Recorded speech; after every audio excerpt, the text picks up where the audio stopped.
Over the past few decades, video games have become one of the largest forms of entertainment in the entire world, with people from all sorts of backgrounds playing them, and with this leads to a lot of scrutiny, including some asking if the game industry is sexist.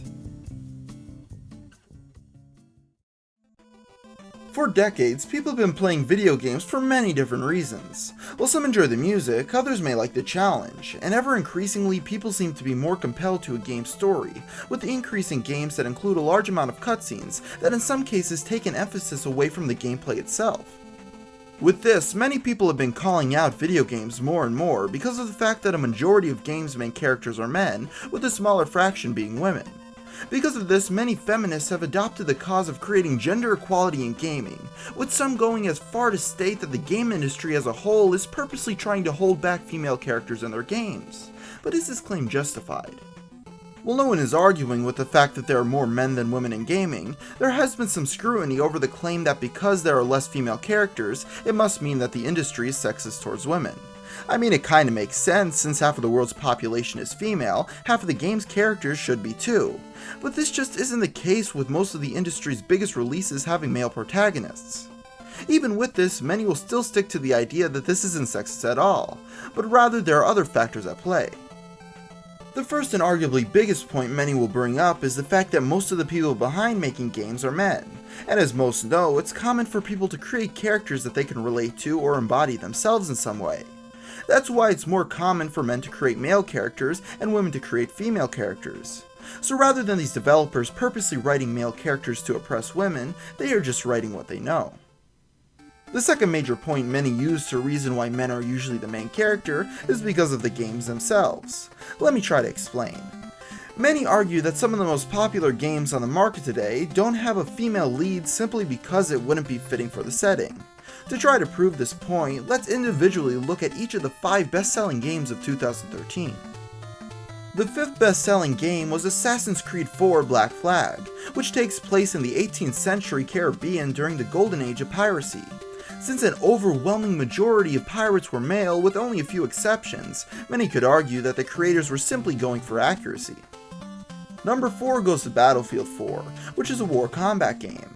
Since women were unable to fight on the front line in the United States during the game's development, many can understand the exclusion.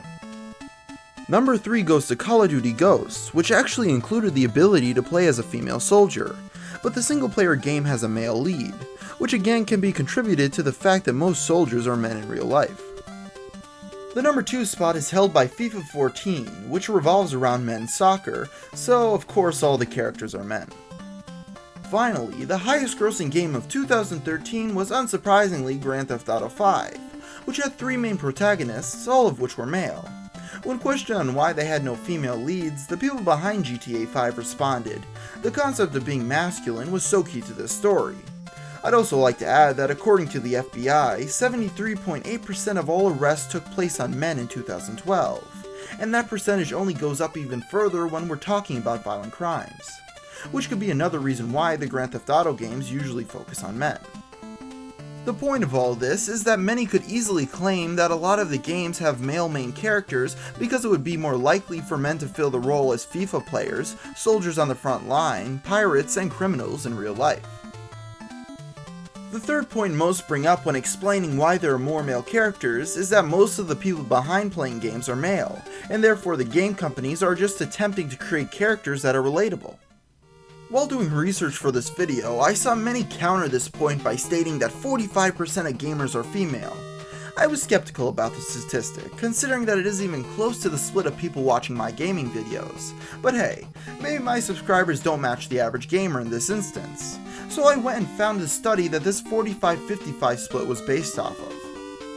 The name of the study that this statistic was taken from is called Essential Facts About the Computer and Video Game Industry, that was published by the Entertainment Software Association. And yep, it states right there that 45% of gamers are women. But that's literally all they say on the subject. They don't say how they polled the people, what the ages of the polled were, or even what their definition of a gamer was.